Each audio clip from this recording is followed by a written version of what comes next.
I'm Linda Braun, and I am the CE consultant for YALSA, and I'm really excited to welcome everybody to this webinar. I'm so pleased we were able to put this together and have a really good interest and turnout.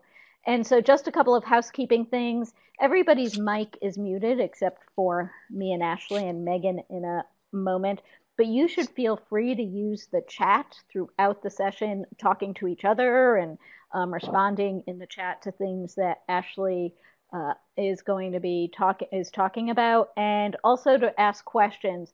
Ashley, I think, is going to ask for questions partway through, and then also at the end. We'll leave about 10 minutes at the end for questions and answers. Megan and I will actually be keeping track of the questions to make sure that we don't miss anything. If you have any trouble, you can send me a private message, and that is simply by seeing my name at the top, pointing at it, and you should be able to actually send me a private message. So that will work as well. And I think that is all I want to say before connecting you to Megan Hunt Wilson. And Megan is going to introduce the webinar.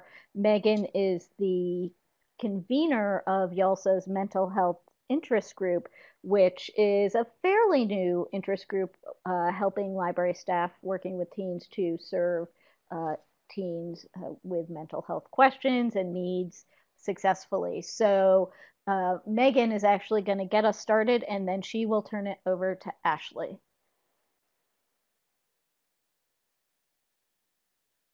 Ha, now I'm unmuted. Hello, everyone. Thank you so much for joining us this afternoon. I'm really glad you're here. If you are here, you've probably heard my pitch before about this interest group, but just a little background information for you. The goal of this group is to bring together individuals who are interested in exploring the issue of teen mental health and the ways in which this issue impacts library services for and with teens. So I'm glad you're here to learn more about the impacts and how we can better serve this population of kids who we see at the libraries daily. That's all I've got to start with. I will hand it off to Ashley Fontaine, who is the Executive Director of NAMI Seattle. We're so excited to have her here. Thank you, Ashley. Thank you, Megan and Linda, for setting this up, and I'm really excited to talk to you guys about mental health today. It's a really important topic, and it's always exciting to me when people come to us asking for more information about mental health, because traditionally it's been a very under-recognized and sometimes ignored and very stigmatized topic. So it's really exciting for us when this comes to our attention and we have new opportunities to kind of talk to new audiences. So I will just dive right in. Today we're going to talk about stigma and how it prevents youth and also adults from getting resources and treatment and, you know, the types of support that they really need to be successful when they experience a mental health condition. We're going to talk about what information and resources are available to help teens and young adults find mental health resources. So if they need a therapist or if they need other forms of support, how you can connect with community agencies who can help teens that are looking for that type of support and treatment resources. And that includes NAMI. And NAMIs are all across the country, and we'll talk a little bit about that as well. And then how to support and create safe spaces for teens who have mental health questions. And one of the things I didn't really outline here that we will talk about briefly is a little bit of signs and symptoms for when a young person or even an adult might be experiencing a mental health condition. It's really important to be able to recognize when someone might be struggling, partly because stigma often keeps people silent about it. So, and we'll talk about that too. So many of you may not be familiar with NAMI. NAMI is the National Alliance on Mental Illness, and as the name implies, it's a national organization that does kind of all things related to mental health. And we all work on a similar mission in kind of a variety of geographic areas in the United States. So NAMI Seattle's mission is to fill the gaps in our local mental health system through support, referral, education, and outreach. And our vision is a world where everybody who is impacted by mental health conditions know that they are not alone and are empowered to live their most fulfilling life. There are almost 1,000 NAMI affiliates all across the country. So I've included the link here, and I think someone had just asked whether this will be available afterwards. Yes, it definitely will be, and that'll be hopefully useful and important for you because near the end I have a lot of links to resources that you can kind of put into play in your library after this presentation is over. So I want to talk about stigma first because this is really such a huge barrier for so many people. So what is stigma? What does that even mean? Stigma is when we view someone in a negative way because they have a characteristic or a trait that is either perceived to be or actually is a disadvantage. So stigma in the context of mental health really relates to the negative stereotyping of people who have mental illness, and it leads to disrespect and discrimination. So when someone is experiencing stigma specifically around mental health conditions, they are seen as abnormal, or sometimes we'll see that as, this person is weird, I don't want to interact with them, or even fear of somebody who might be displaying symptoms of mental illness. We consider them inferior, they are seen and treated differently, and then they lack rights and lack access to resources. And so particularly in the context of mental health, a lot of times where those things can manifest are in the areas of housing, employment, education, especially for young people. Mental health can be considered a disability where students are entitled to additional accommodations and supports through their school. And a lot of times families just don't know that that is something that they're entitled to. And then something else to just be aware of is that when it comes to mental health, stigma also impacts actual health care for people with mental illnesses. If you have a serious chronic mental health condition, your average life expectancy is about 25 years shorter than other people in the United States. And that's really the result of a lot of different things, and some of it relates to physicians and people in the healthcare field not taking people seriously if they know that someone has a mental health condition, or kind of brushing off physical health concerns and really blaming them on the mental health condition instead of taking them at face value. So a lot of times people with chronic mental health conditions are more susceptible to other chronic conditions like heart disease, for example, because some of those symptoms may just not be recognized because we're overly focused on what's going on with their mental health. Yes, it is incredibly sad, and quite honestly, it's a travesty. So when we talk about, stigma leads to discrimination, we're really talking about high-level types of discrimination that impact the very life and life expectancy of people who have mental illness. So when it comes to stigma, a lot of the things that you can do are small. So I love this comic because it really gets to the heart of how people who have mental health conditions experience stigma in a day-to-day basis, even from people who are closest to them, people who are their friends, people who are their family members. So I love some of these little equivalencies to physical symptoms that most of us experience at some point. So the first part of this comic says, I get that you have food poisoning and all, but you have to at least make an effort. And the second one says, this guy has had his hand cut off, and it says, you just need to change your frame of mind, then you'll feel better. And the third one down says, have you tried, not having the flu? And it's a picture of a guy, like, throwing up into the toilet. So these are just some of the things that well-meaning people in our lives may say, not with the intention of being negative or making us feel worse about what we're going through, but it's just sort of a reflection of what's going on in the mental health world and how it's often not treated as the medical issue that it actually is. I really like the one at the end too. Well, lying in bed obviously isn't helping you. You need to try something else. People who have mental health conditions have often tried so very many things, and it really can take a lot of trial and error to get to a point where treatment is working for you and you feel stable and well. And so, these attitudes certainly can contribute to stigma that people with mental health conditions face. And I have a short little video that we're going to play. I'm going to back out so that Linda can take control. Yeah, I get to take control. You don't even know me that well, Ashley. So I am now going to, come on, why won't this do this? Here we go. There it is. I'm almost there. Sorry, everybody. That's okay. while we start the video, if anybody has questions, let me know. All right, I got it, and everybody should see it and now hear it. Can be very harmful. In a country where 1 in 5 people are affected by a mental illness, it's time for all of us to step up and change the conversation. When the discussion on mental illness focuses on fear instead of hope, people struggling with these conditions get caught up in the judgment and shame attached to them. They become lost in all the talk and harmful words, and they may not get the support they need. But we can help by directing our loved ones to places like NAMI, the National Alliance on Mental Illness, for life-saving resources. Just because someone's struggle isn't obvious on the outside doesn't mean they aren't hurting on the inside. We need to see the person, not the condition. Join me. Pledge to be stigma-free.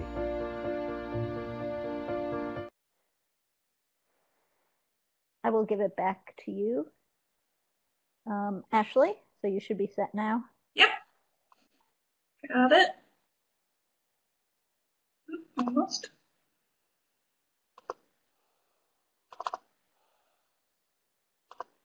There we go. Ignore my little pop-up there. Okay, so I like to share this PSA, which is actually relatively new. Some of you may be Agents of S.H.I.E.L.D. fans. This is Clark Gregg. He plays one of the characters on Agents of S.H.I.E.L.D., and one of the things that NAMI does is try to create really current materials that people can take and use to help raise awareness about mental health in their own communities. So NAMI has a whole series of PSAs that are available for people to use if that's something that would be useful or helpful to you. And I like this one in particular because it really addresses the language piece, which seems very small a lot of the time, but is so very important. People will say things like, the weather is so bipolar today, for example, and using those types of terms, which are actually, legitimate mental health diagnoses and that really impact people's individual health on a daily basis, that's a very trivializing thing to use them in that way. So one of the things that we do here is try to educate people about how important their language choice can be and to kind of think about alternative ways that you can say things without taking those diagnoses and using them as adjectives and trivializing, what they really are for people. So how can we reduce stigma and build open communication, especially when we are talking about teens? Here's another one of my favorite little comics.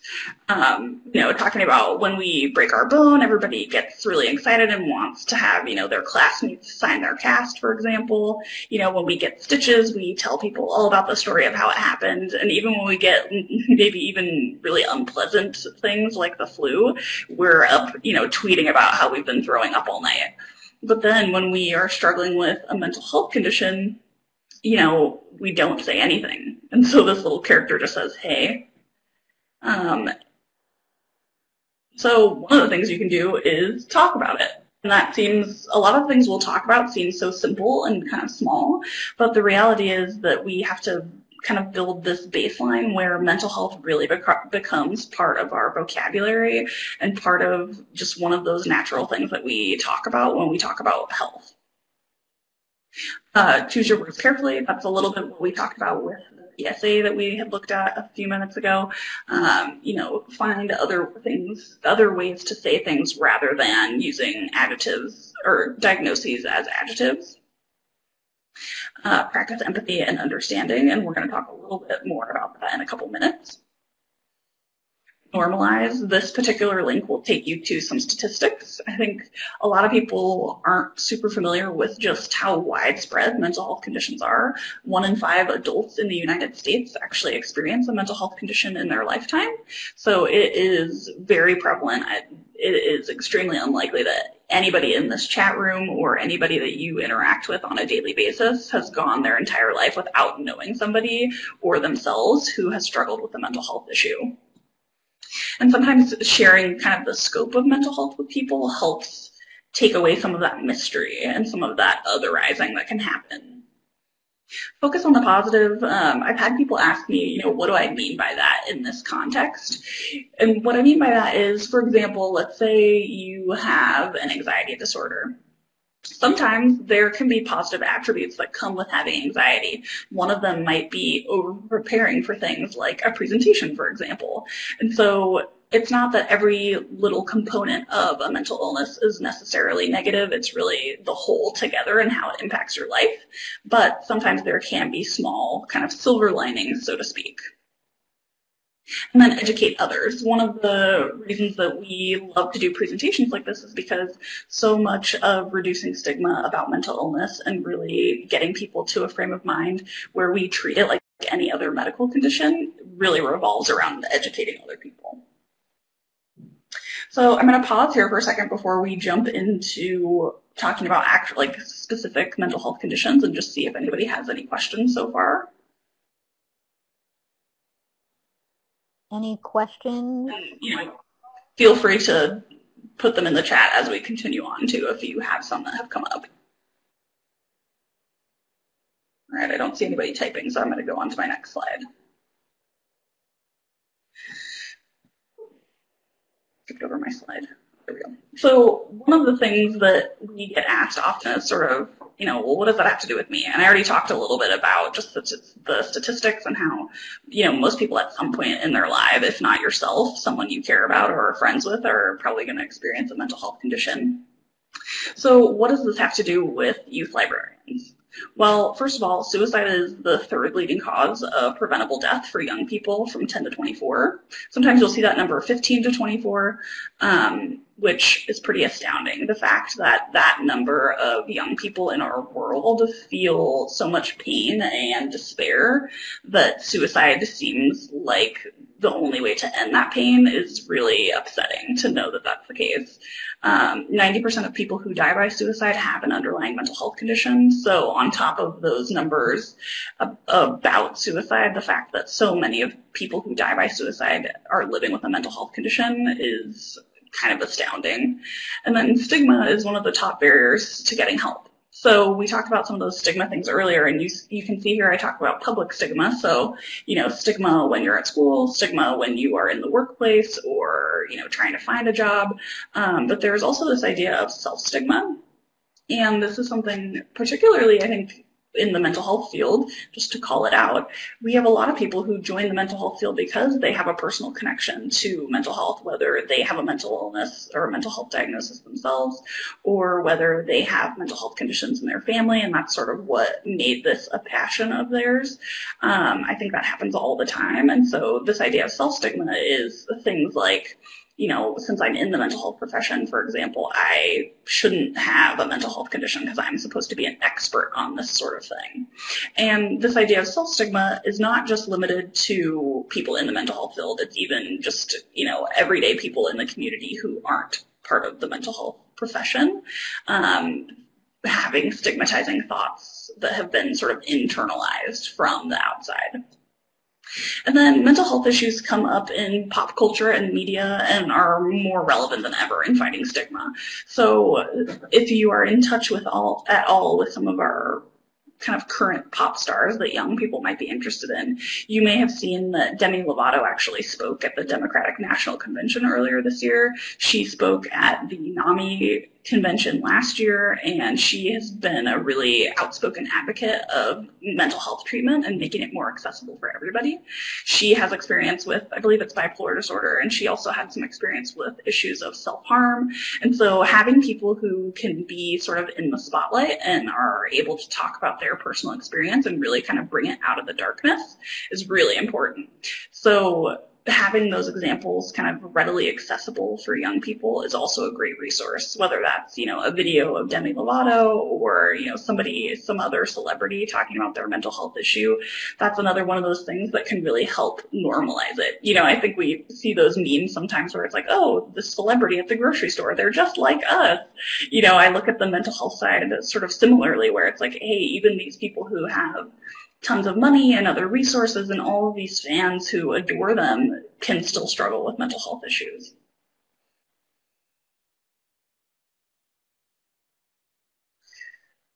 So I want to talk about, I feel like my slides got skipped. Hang on. Oh no, there it is. Okay.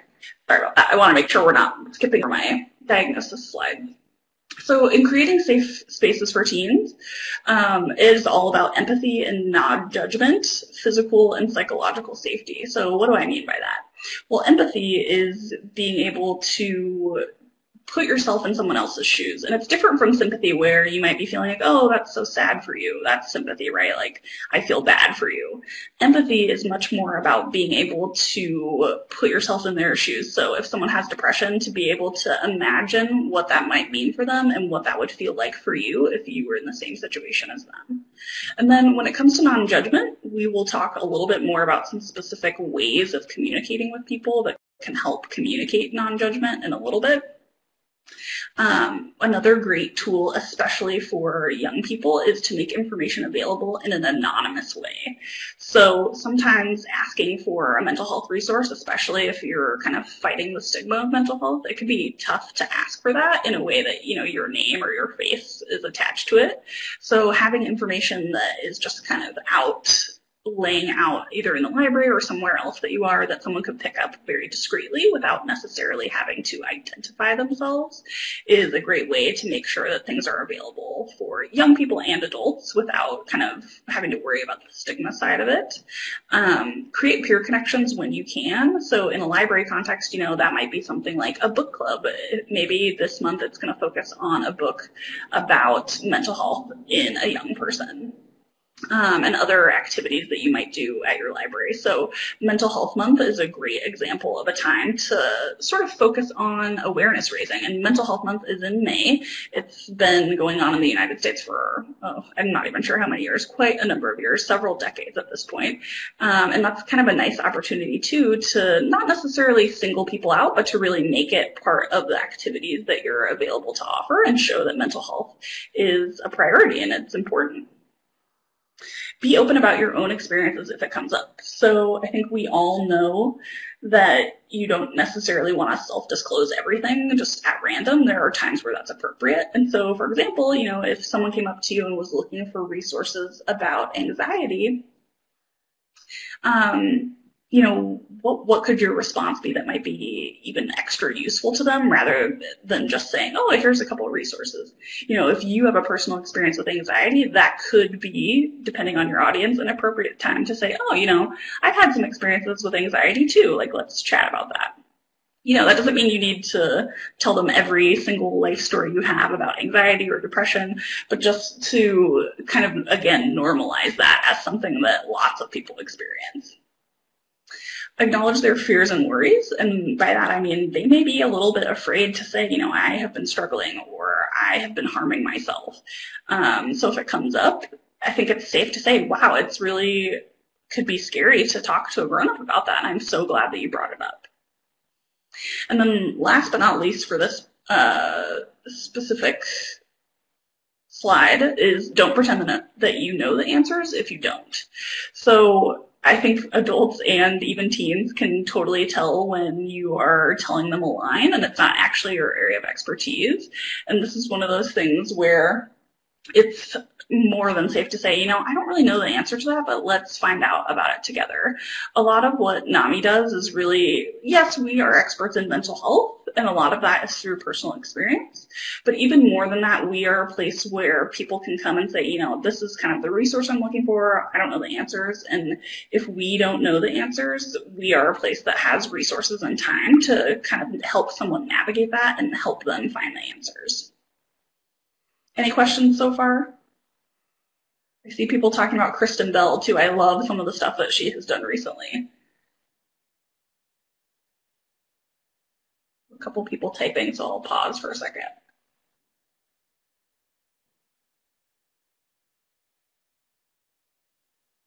Ashley, I know you talked about talking about personal experience, but I know one of the things I talk to the library staff about is that can be really challenging. Do you have any tips, like how comfortable? And also I think sometimes library staff feel like you said, too much, you don't want to have too much disclosure, but I think sometimes people feel like they shouldn't talk about it as a professional in their profession. You know what I mean? Sure. So I would challenge that a little bit, that I think this idea of not talking about it in a professional setting is really rooted in stigma. Because what I like to kind of bring up for people is if someone came up to you in the library and said, you know, I have high cholesterol or I have heart disease and I'm looking for this specific book or a book of recipes for people who have heart disease. If you had also experienced heart disease or you had battled high cholesterol, would you be hesitant to say, oh yeah, you know, I dealt with that a couple of years ago. Here's something that was useful to me? If the answer is no, that you would not be hesitant to share that information, then I would sort of push you a little bit to be equally as willing and hopefully build some comfort around being as open with a mental health issue. And I think part of what can make that feel a little bit safer is not necessarily going into detail in terms of like if you have a diagnosis or, you know, it doesn't need to be an overly detailed part of conversation. So for example, one of the things that I will bring up sometimes just in passing as a way to kind of make it more normal for people is talk about the fact that I go to therapy. I have a therapist that I see a couple times a month. Sometimes I don't feel like I need to see her and I'll take a break. I don't necessarily have to get into whatever my specific mental health struggles or my stresses in life have been, but even just kind of generically saying, oh yeah, my therapist recommended XYZ, or oh yeah, that's a conversation that I've talked to my therapist about. Sometimes I see a surprised look on people's face, but it often puts people at ease and kind of knowing that even though I haven't gone into great detail, I do have some sort of, you know, my own personal experience that I'm at least a little bit willing to touch on. Does that kind of answer your question? Yeah, that's great. Thank you. And Katie actually has a really good question too. Great. Can you speak a little bit about encouraging all staff to know these points and to not talk about patrons' experiences / keep confidentiality? Yeah, we'll talk a little bit about confidentiality in closer to the end of the presentation because that is a very important point, and there's a couple of sort of nuanced other pieces that I would like to touch on. So Linda, if you wouldn't mind kind of tagging that so we can circle back to it at the end, that would be very helpful, the confidentiality side.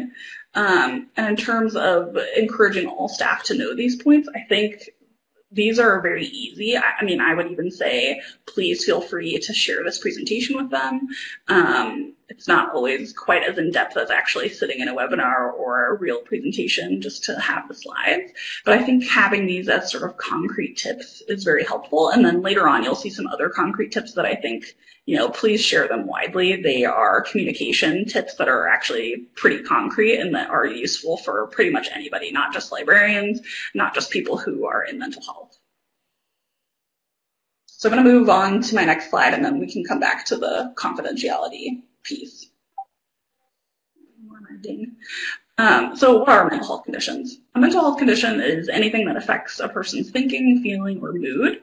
It affects their daily functioning and their ability to have relationships with other people. That's really the key, and when we get to some of the symptoms, I'm going to hit back on this particular point. Everyone's experience with mental health is different. So even if you have two people who have a diagnosis of bipolar disorder, their own individual experiences of what it's like to live with bipolar disorder could be wildly different. And it's really important to keep that in mind because, you know, these categories and symptoms are there to help us identify things, but that doesn't mean that they fully speak for the, you know, wide array of individual experience when it comes to having a mental health condition. So some of the common mental health conditions you might hear about are depression, bipolar disorder, anxiety disorders, of which there are many subsets and specific diagnoses, eating disorders, and schizophrenia. These are kind of, I would say, some of the highlights of things that a lot of people are at least, you know, by name a little bit familiar with, even if they don't know a lot of detail about them. And you'll notice my little comic on this slide that just says what's wrong with me, and it's a little cartoon girl kind of writhing on the floor. This comic is from Hyperbole and a Half by Ali Broche, and she is probably one of my absolute favorite blogger comic drawers on the planet. She recently did a series about living with depression. She actually took over a year break hiatus from her online presence, and her followers were very sad, and so many people would write to her and say, you know, where have you gone? We miss you. Please come back and do more blogging. And she did finally come back and talked about why she had kind of disappeared for such an extended period of time. And it's because she lives with depression and she really was going through a dark period and really struggling and needed to take a break. And so A, I love her work because it just has me belly laughing every time I read it. But B, I really, really appreciate what she's been able to do in terms of sharing a little bit, not a tremendous amount of detail, about her experience to raise awareness for other people. So I'm going to kind of breeze through these relatively quickly. I'm going to focus mostly on depression and anxiety because they really are two of the most common disorders. Depression is the leading cause of disability worldwide, so that's pretty incredible. Major depression increases people's risk for suicide, and women are twice as likely to experience depression when compared to men. So, it's just kind of something to be aware of. And then I think the thing I want to highlight the most for people is that treatment works. 80% of people who get treatment for having depression show improvement within 4 to 6 weeks. So I think that's the other message that we always want to kind of say as loud and proud as we can, is that treatment is available for people, and when people are actually able to get treatment, they really can improve their life and kind of get back to feeling like themselves. Then anxiety disorders is kind of the other realm that is extremely, extremely common. 20 to 25% of teens experience anxiety disorders, so particularly for teen and youth librarians who are working with younger people really frequently, this is something that is particularly relevant for you. There's all kinds of symptoms from worrying, feeling dread, having trouble concentrating in school, for example, irritability, not being able to sleep. And then there's also actually some physical symptoms that come, in particular with anxiety disorders, although many mental health conditions, including depression, also can have physical symptoms. But for the anxiety disorders cluster, upset stomach, kids who look like they have IBS, and that racing, pounding heart, shortness of breath. You often will hear people say, I went to the emergency room because I thought I was having a heart attack. So these physical symptoms that people get are very real and oftentimes can be misdiagnosed as, for example, IBS. So, a kiddo could go into their pediatrician for upset stomach issues, and it might be quite a while before they kind of put all the pieces together and realize that actually the stomach issues they're experiencing are a result of anxiety that they have. And this is another one of my comics that I really enjoy, The Awkward Yeti. He has a few comics about mental health as well. And it's this little brain character kind of talks with other people. And so he rolls up and says, I feel anxious. And the other person says, why? I'm dwelling on something terrible, an unsolvable problem in our life. And the guy says, that's horrible. What is it? You've got to tell me. And then Brain is sipping his coffee, says, I'm not sure, dude. Probably something, though. And I love this comic because it captures anxiety so well. Something to just be mindful of and remember when we're talking about anxiety is that a lot of things don't come from an actual threat, right? So we all have sort of that fight or flight instinct. That's part of our ability to survive. And anxiety really is almost an over-amplification of that fight or flight. And so you might be really overly focused on something, quote, something, and not know exactly what that thing is. They may have completely unexplainable feelings of dread or doom. And so this comic does a good job of kind of summing that up. So I'm going to talk briefly about more generic symptoms that aren't necessarily specific to a specific diagnosis, but are things to kind of keep an eye on. So withdrawal from normal activities, not finding things enjoyable that they used to, excessive worry or fear, extreme high or low feelings and moods, physical problems, which we just talked a little bit about, and then strong feelings of anger, irritability, or guilt. This is something that is not talked about as often. A lot of times when we talk about depression, anxiety, there's, especially for depression, sort of this image of a person who's like on the couch and is just tearful and sad and unable to get up and leave the house. And that is certainly true for some people who experience depression. But like we talked about earlier, even two people with depression will experience it in different ways. And so this is sort of the other side of depression, where someone may be way more irritable than you've ever seen them. They may have a lot of anger, and then these feelings of guilt. And so it's just important to remember that it doesn't always manifest itself in the same way. Constant negative self-image is another. Noteworthy changes in eating or sleeping habits. So a lot of times in depression screening, they'll ask you about, have you had any unintended weight loss or weight gain in the last few months? That's something they often will screen for. And then sleeping habits, that comes back to insomnia. If you're not able to fall asleep or you can't stay asleep, that's something to kind of keep track of. Difficulty concentrating and substance abuse. And then I have another slide here that is actually a little more specific to children. So I don't know how many of you are working with younger children, so kids who might be in elementary school, for example. I have a different slide for them because one of the things that you will probably notice or maybe have seen is that younger children often don't have the vocabulary to communicate things to us. And so some of the things that are red flags for mental health issues coming up are more related to observable behavior over time. So changes in school performance. Getting one bad grade does not a change in performance make. We're talking more about, they used to love reading and they were doing well, A's and B's across the board. And now over the last few months, they don't want to participate in reading anymore and they are getting kind of bad grades across the board. More of those really noteworthy types of changes that are kind of over a period of time. Again, excessive worry is definitely one that's kind of true for a lot of people who are experiencing any of these issues. Frequent nightmares, physical problems without obvious causes, again, because they often don't have the vocabulary to talk about things. That's kind of one to keep tabs on. And then for especially young children, if you notice any big changes in their relationships, that's another thing to kind of tune into. So if they have a friend at school that suddenly they have had a falling out with, if they, loved Miss Smith, their teacher, and now suddenly they hate her and don't want to have anything to do with her, or, if they have always had a good relationship with mom or dad and now suddenly don't want to speak to them, those are all kinds of extreme changes in a significant relationship that are good to keep tabs on and just be mindful that could be related to something else. Now, for kind of a disclaimer, I want to say that, no particular symptom by itself means that someone has a mental health condition.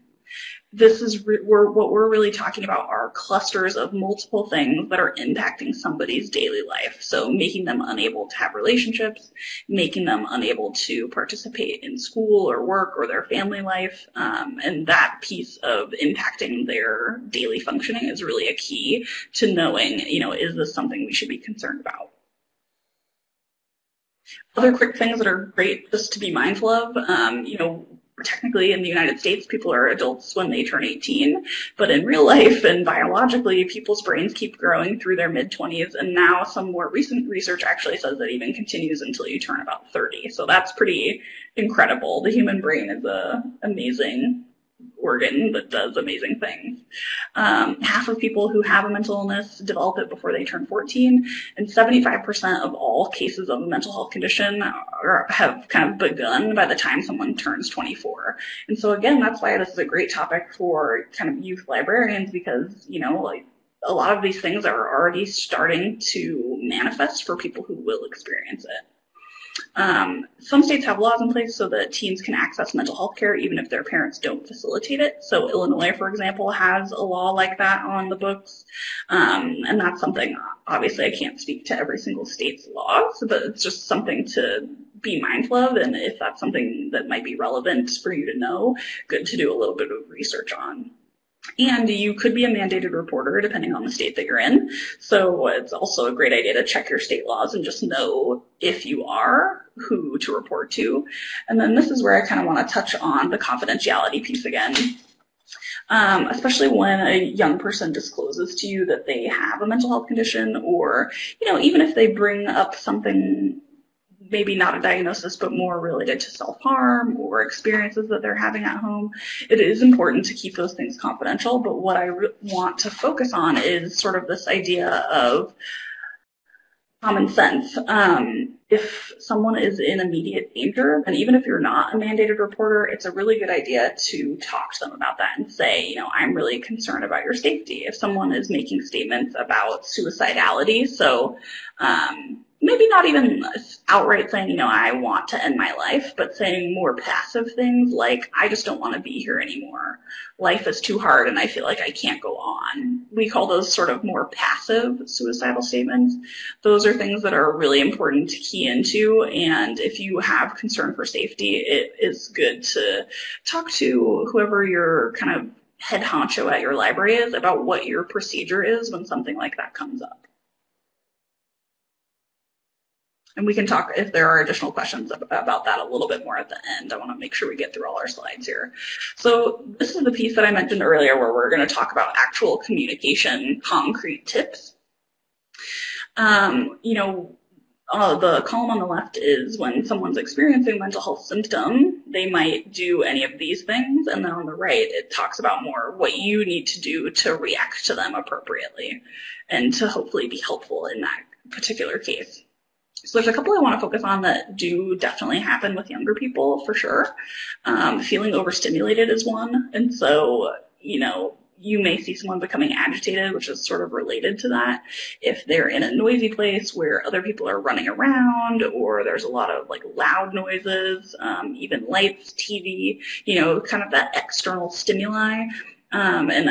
You know, in that type of instance, what you need to do is really limit those exterior inputs and don't force discussion. So if someone seems agitated, overwhelmed, like there's just too many things going on, that's a great person to approach and see, you know, do you need a quiet place to sit? Like, here's a study room that doesn't have anybody in it right now. This might be a good place just to kind of chill out for a few minutes and have a little bit of quiet time. Have little empathy for you is another one that can sometimes make it really difficult to work with people who are having symptoms because they might not be very nice to you in that moment, right? I mean, especially working in mental health, we've certainly had experiences where people come in and they're angry. They've tried to access the system, or maybe they don't know what's going on, and you know, they have a lot of their own feelings around that, and they are not thinking about you as a person. They really are just looking for an outlet and a resource and someone to help them. So it's important in those types of situations to just recognize it as a symptom and to not take it personally. You know, it's not about you. It's about the particular situation or frame of mind that they're in at the moment. So as part of this slide, I also just want to briefly touch on something we didn't talk about earlier, which is psychosis. We hear a ton about depression and about anxiety, and those are two of the most common. We hear a lot of less rosy, I don't know the word I'm looking for, accounts of people who have experienced psychosis. And it's a really important topic to know at least a little bit about because it does happen, and particularly young people are at risk for experiencing psychosis. So what is psychosis? Basically, psychosis means that someone has had a break from reality. They are not in touch with what is really going on in the world. And so when someone has psychosis, they may experience things like hallucinations, seeing or hearing things that are not really there. They may also experience delusions, which are fixed false belief, a fixed false belief in something. So for example, you know, one of the stereotypes you might hear is that when someone is symptomatic, they believe that the government is after them and they don't trust anybody. And, you know, that certainly happens occasionally for some people. But that fixed false belief that you're unable to convince them otherwise is one of the symptoms that someone might be having psychosis. So it's just something to know about. The earlier that people can be intervened with when they are experiencing psychosis, the better. If you get earlier treatment, they are much more likely to have a better outcome. And if this is of particular interest to people, I was running out of room on my last slides of resources, but there are some great resources about first episode psychosis that I would be happy to send to Linda to kind of distribute along with the PowerPoint slide, because it's definitely something that happens and is great to at least know a little bit about so that you can kind of recognize when there are signs that that might be happening. Yeah, I will definitely include that. There's some really great stuff coming out right now. There are first episode psychosis programs really kind of just taking root across the country, and there SAMHSA, the federal mental health and substance abuse kind of research and policy arm, is doing a lot of research about early intervention for psychosis. So yeah, I'd be happy to send some of that stuff along. A couple kind of last tips. If you're working with youth and you think they might want to talk to you about mental health, or it kind of comes up organically, ask open-ended questions and give them space for answers. Open-ended questions don't do a lot by themselves unless you actually take that pause and leave a little bit of room for silence. This is one of those things that you learn early on in psychology or social work school, is to try to become comfortable with silence. And it's not something that most humans are very comfortable with or good at. When we're uncomfortable, really want to fill that silence. But if you're having this type of conversation, it's important to make sure that you've left some room for a young person to respond. Acknowledge confidentiality, but use your common sense. So if someone is if you have a concern that someone might be suicidal, or they've made other comments related to self-harm or other things that are really immediately and directly related to their safety, it's important to know that there, in almost every state, is sort of an exception around confidentiality when it comes to protecting the safety of a person. Let go of judgment. We talked a little bit about that earlier. Some of that is around your language.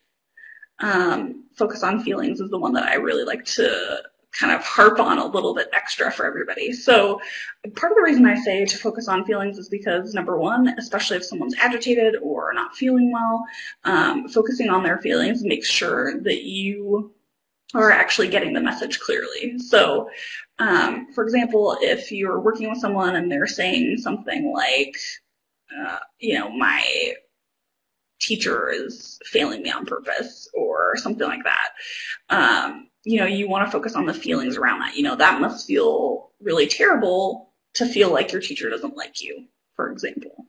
Instead of saying, oh, I'm sure that's not true, like a teacher would never do that, because the reality is our feelings inform our perception of reality. And so even if it's not true that a teacher, for example, is failing a student because they don't like them, the fact of the matter is that that student feels some sort of negative something towards that teacher or from that teacher.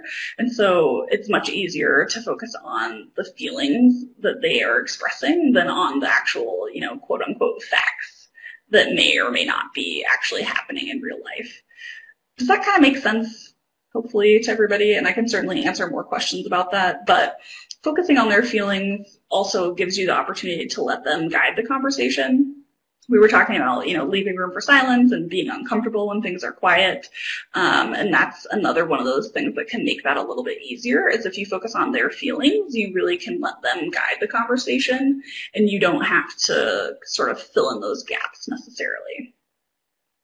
Couple of last tips, take your time. People can tell when you are kind of rushed and wanting to just move on to the next thing, and it does not create a good space for feeling like you can talk about something as personal as a mental health issue. So, be mindful of that, be respectful, and reiterate what they've told you with empathy. So that's one of those places where you want to say, oh, what I'm hearing is you had this bad interaction with your teacher and it made you feel negative, or you felt angry afterwards.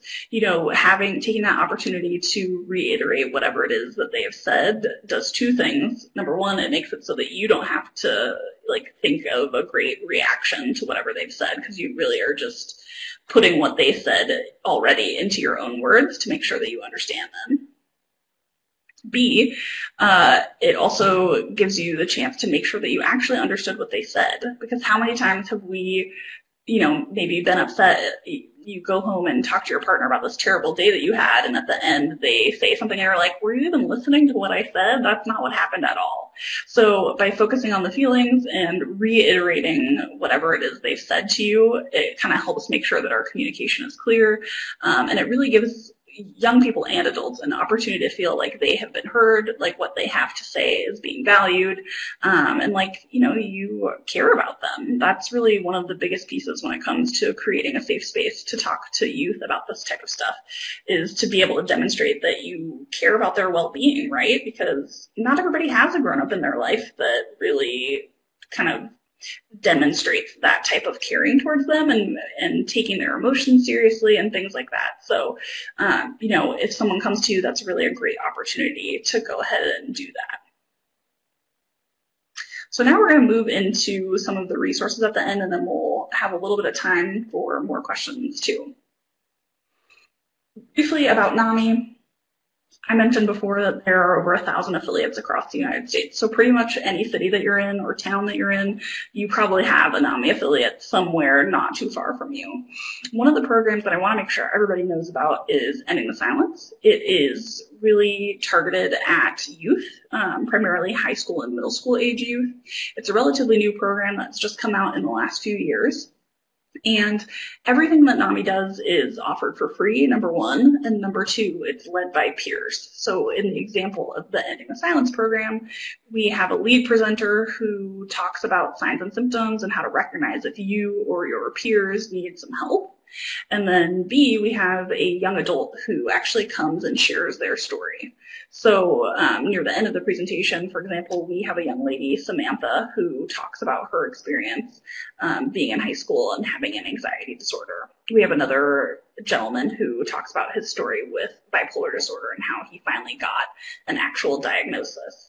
And the reason we do that is that, you know, having people talk about their personal experience really helps destigmatize it, because we're not just talking about, you know, this abstract idea of what it's like to live with bipolar or anxiety disorder. It's actually a real live human being who has gone through that experience and is able to talk about, you know, the hardest times, but also their recovery and how they eventually got better and what that looks like for them.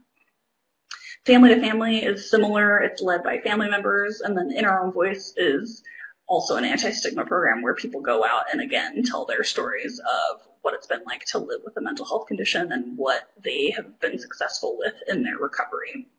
And then most NAMIs also have the ability to give you referral for treatment resources, support group information, and volunteer opportunities. So, you know, I think this is one of those things that's just great to have kind of in your library space, is a little bit of information about NAMI, whether it's young people looking for volunteer opportunities as part of, you know, their high school volunteer hour requirements, or people looking for support groups. And the other nice thing is that if you aren't sure exactly what you need, you can ask. You know, if someone's in Seattle and they need a youth-oriented mental health resource, but they don't know exactly what that might be, that's really what we're there for, is to help navigate that and find, you know, the best resource that's going to be a good fit for them. Some other national organizations you should know about, and I won't go into too great of detail on this just for time's sake, but you can, these are hyperlinks to each of these organizations' websites. Bring Change to Mind is a great advocacy organization, and they also have some really wonderful PSAs about language and, you know, stigma and all those great things. And then, of course, I have the National Suicide and Prevention Lifeline at the top. If you would like, I'm pretty sure that they still send out free little National Suicide Prevention Lifeline cards that you can have. I highly recommend basically having those everywhere that is possible, because we talked earlier about the risk of suicide in young people and how high the numbers are for people who die by suicide under the age of 25. So having those kind of anywhere that they can be posted, that they can be discreetly taken by someone who might need one, that's a great resource to just kind of plaster the walls with if you can. And then this section, I have some printable resources for you guys. These are produced by the national level NAMI organization. So How to Help a Friend is a great resource. And then Taking Charge of Your Mental Health for people who maybe already have had some experiences with mental health conditions. Sort of, what do you do next? Like, how do you take control of whatever your treatment is going to look like? How do you get the resources you need? So we had talked earlier about sort of just leaving things out in a, you know, just approachable, anonymous, if they feel like it sort of way. These are great resources to go ahead and post up and kind of just have them there. And I think it shows that you're aware of mental health stuff and that you are a resource, even if you're not necessarily pushing it, you know, really aggressively. And then last but not least, these are some of my just kind of extra tidbits that I think are nice to take a look at. One of the things that we hear from people pretty regularly, and that there are often less resources for, are actually children, whether they're teens or young adults, of a parent who has a mental health condition. There's a lot of research that talks about, for example, young people who have a parent with depression, that really impacts them. So that's just a resource where if you have a kiddo come in who has a parent with depression or anxiety or bipolar disorder or some other diagnosis, that definitely comes with a special set of needs and navigational necessity. So it's just good to be aware that that's something else that can really touch kids too, even if they don't have the mental health condition themselves. And then at the bottom, these are just some of my favorite funny things. I think especially when you're trying to make this kind of a non-intimidating and an approachable topic for young people, that humor is a really easy and accessible way to do that. And so these are a couple of those comics that I had posted earlier. There's a TED Talk in there of a woman who does stand-up comedy about her mental health condition now. And then there's, I think it's a HuffPo article, 10 comics that can help you understand mental illness. So these are just some resources for you to try to make things a little more accessible. And even though this is a serious topic and something that, really everybody who interacts with young people should be aware of, that mental health is a real thing that actually has people end their life early or can impact their overall life expectancy. It's also a lot easier to get people to talk about it, I have found, when we kind of broach it with a little bit of levity and can also find the humor in it. So that's my last slide. We have just a couple of minutes left. I would love to answer questions if people have them. And thanks for listening so far. I love talking about this topic, and it's my favorite thing.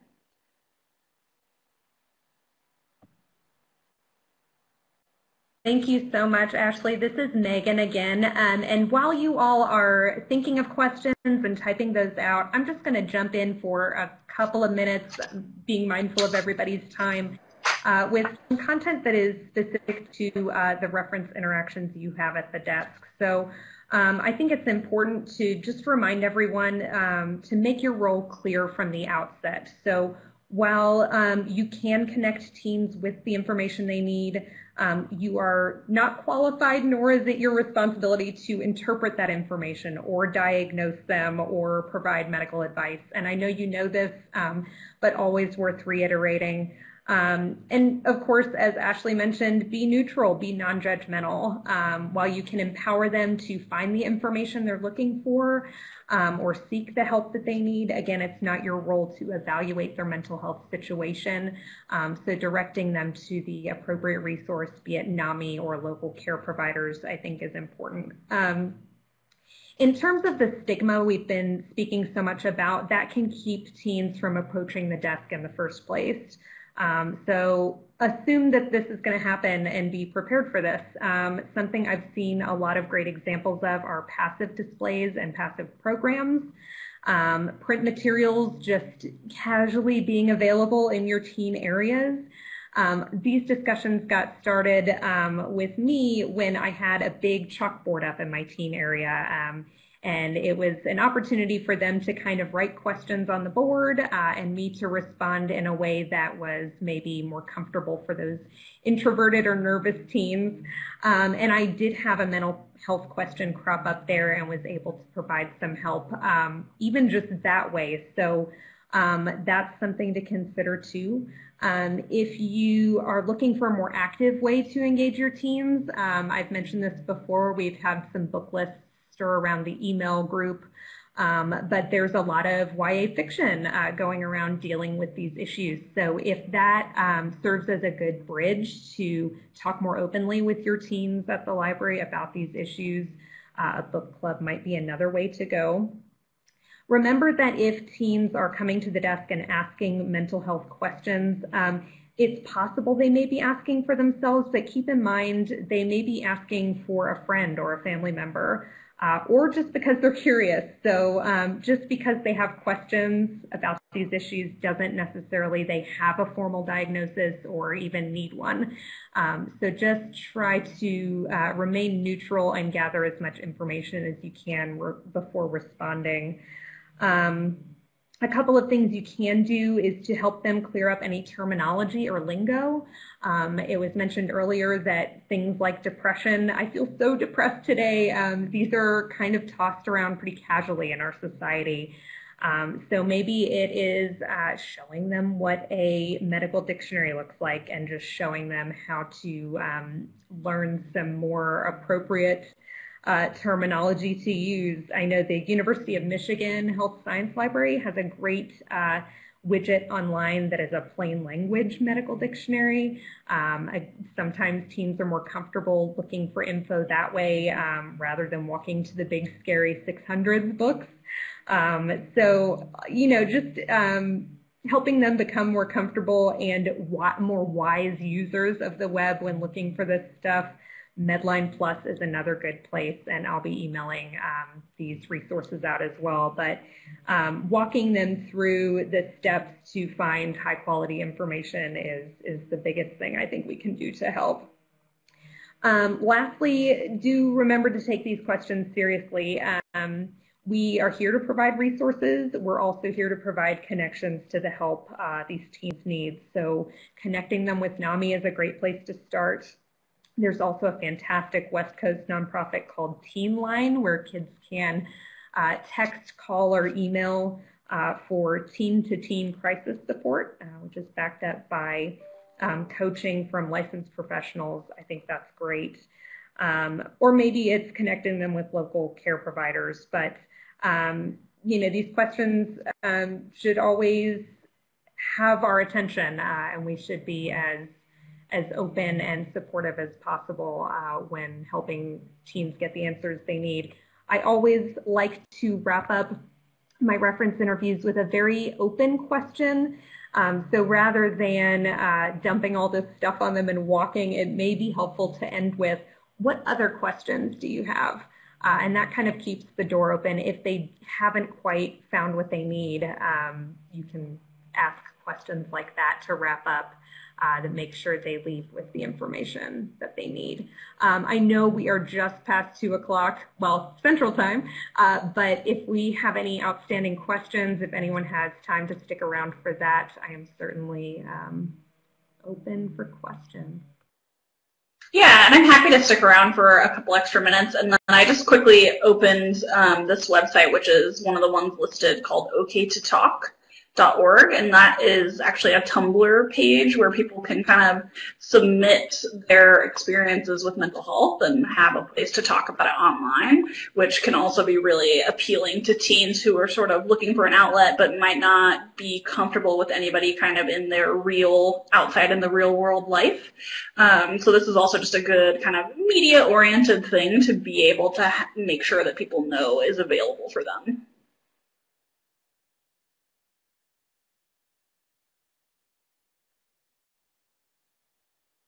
Ashley, I had one question, and I see Guadalupe is also typing. Is a good place to start, because there have been a couple of people who asked about letting their coworkers know. If someone wanted to do a presentation like this, would they start with their local NAMI? I mean, not everybody is in a location that has a NAMI, but maybe contact a close by NAMI and see who might be available. What's the best place to get something like that? Yeah, definitely. So the In Our Own Voice program is a national NAMI signature program, and so that's available at a lot of the NAMI affiliates. Not every NAMI affiliate has every single program because some of us are very small. You're talking to 1/3 of our staff, so we're a pretty small office here too. But the In Our Own Voice program is awesome in terms of having people come share their own personal experience with mental health, and it's great because at the end they leave time for Q&A. And for our office in particular, for example, we have phenomenal In Our Own Voice presenters who take every question totally in stride. There's no need to feel like, I gotta find the most PC way that I can to kind of ask this question that I don't know the answer to. It's very much like an open and welcoming and kind of no wrong question type of presentation model. So In Our Own Voice presenters are a really great resource because they can answer your questions really based on their personal experience. So stuff like, when you were first diagnosed, what would have been helpful? or, have you had bad experiences with medications? Any kind of more personal experience-oriented questions that you might have, they are just really great at answering those types of things. But yes, so for any sort of presentation request that you might have, or continuing education, NAMI is a really great place to start with that. And even if it's a NAMI that maybe they're not offering in our voice or they're not able to do this type of presentation, they have at least the resources to find the right person for you. And so that's kind of one of the pieces I would leave you with is don't feel like you need to do the research all on your own. I mean, I know that you guys are librarians and that's sort of your wheelhouse and your area of expertise is research and finding resources. But this is really NAMI's area of expertise when it comes to mental health. And we are more than happy to make sure that we can connect you with, the best resource available that's really going to fit your needs. I know, isn't okay to talk great? It is really packaged more towards a younger crowd, I find, kind of that high school age, even college age type of crowd. And I'm sure other people use it, but I think kind of the younger generation, it's definitely geared towards them.